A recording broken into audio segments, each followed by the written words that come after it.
Okay, everybody, back to the jet ski. Here's just a brief view of what I've done so far since the last video. So first time I did it, I was going to make the engine mount right here and put it on the original mount so it'd have these rubber boots all the way around on all four corners, just for any vibrations. But I went ahead and fabricated me a bracket myself and put it in a different position, and I can just reverse the polarity. But so I'll show you that in just a second. This is the inside of the hole. We've got some lighting so you can see better. But this is where the control unit's going to be sitting. The wiring is wired all up. Goes up here. I got the key where the original key was. Got the quick disconnect. You want that. You don't. You fall off of this sucker without the quick disconnect. This thing's going to keep going. I am testing this. I'll tell you about this in a minute. But this is going to be a different thing that jet skis don't have, as far as I know. But anyways, I got my digital dash here. Handlebar stuff here. I'm waiting for the thumb throttle and stuff to come so I can use the thumb throttle. I still got to hook up the bilge pump to it. But to get to that little button there, that was about to tell you about. So this little button, this puts the motor in reverse. And I'm thinking, in theory, if you could put the motor in reverse, you can't do that with an actual two-stroke motor, gas motor on a jet ski, because they only spin one way. Well, in theory, if stuff gets clogged up into my jet underneath, my input drive, where the jet drive is, normally you have to get out, jump in the water, clean it out, and get all your trash and stuff out so you can continue on. Or you gotta stand up and shake it around and try to shake it around and get it all out. Well, with that being said, I'm thinking I could put this sucker in reverse, blast 7,000 RPMs through it backwards, and that might possibly, don't know if it's gonna happen, but it might possibly take this, the water, flash it through the back, when you go through it really quick backwards through it and get all that trash out. But anyways, let me show you what I did.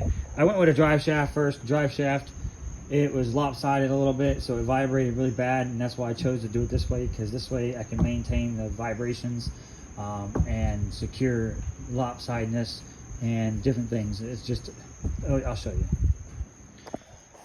Okay, so this is it now.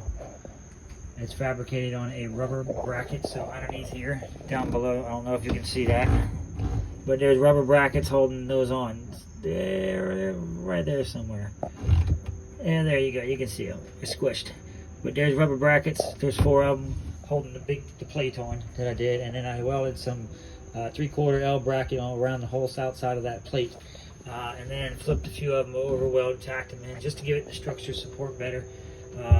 Welded those original motor mounts I made that I had mounted here, going in with a shaft, but the shaft was crooked, so I couldn't do it. But anyways, this here gives me the ability to have something different also.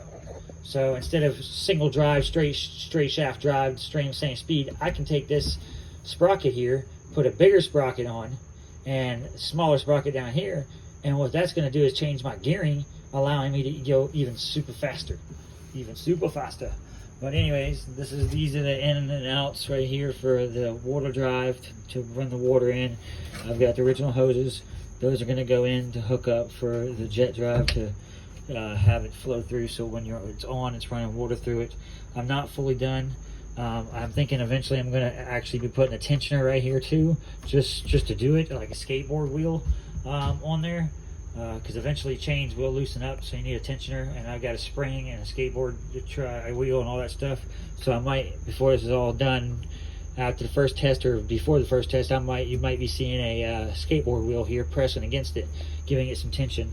But yeah, that's what it is so far. And what I'm gonna do here is, like on the four-wheeler that I built on the other videos, I built a metal box to put the battery in, to hold the battery. So when you open the seat up right here, you'll look inside and there'll be a battery box with the little locks on it, and they'll be insulated, and the batteries will be able to slip in and slip out. So I'll have the ability to have 2 boxes here if I wanted, but for now I'm going to have 1 box. That's 3.5 hours per battery.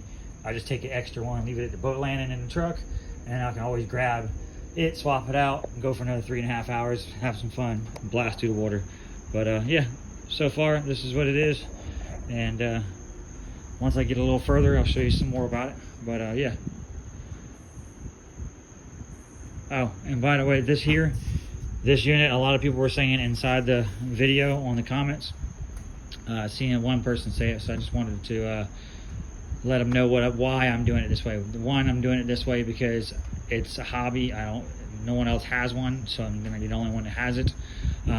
Also, he said, someone mentioned that you can gas up at every marina out there and every boat landing. You can gas up, but you can't get power at all those places. Well, you can, because every marina, every boat dock I've ever been to, there's power of some sort. So I'm gonna have here is gonna be a Nyko charging dock to where I can just plug straight in a extension cord straight into it, bloop, plug it, the extension cord into whatever, into a generator, into a socket somewhere on a deck, or if I'm at a marina and they allow me, which they probably will, you just gotta ask, throw them a couple bucks or something and plug your stuff in for while you're there, so it's charging while you're inside eating some food or something. But yeah, not bad so far, I guess. But anyways, I'll show you more as it comes. Have a good one.